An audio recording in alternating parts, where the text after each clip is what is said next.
What is up, everyone? This is Motorola here, and today I'm going to show you how to fix the Xgameruntime.dll error that you may be getting. Basically, error code 126 on your Windows device. So let's get right into this. So this mostly happens on Windows 10, could happen on Windows 11 as well. And I'm going to show you the easiest way to basically fix this error. So essentially, you're missing certain packages, right, that you need to install on your computer. And to install them, all you need to do is go to your computer or search bar, type in PowerShell. So we're doing this in PowerShell and not in command prompt.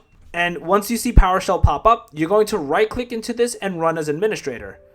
So this is the main thing that you need to do. A lot of time folks don't usually do this specific aspect of it, and when you're going to run these three packages, it's not going to install because of that fact pattern, because you didn't run it as administrator. Like, it might give you an error. So all you need to do is these three commands that you see here, just copy them, paste them basically inside over here, and then press enter to install all of these. This is going to get the packages for Microsoft Gaming Services, then remove all the packages, and then open up the Windows Store to get the gaming package services. That's it. Once you do these, restart your computer, try to use it, the whatever application you're using for where you were getting this error, and you should be good to go and not have this error persist any longer. So yeah, that's basically it.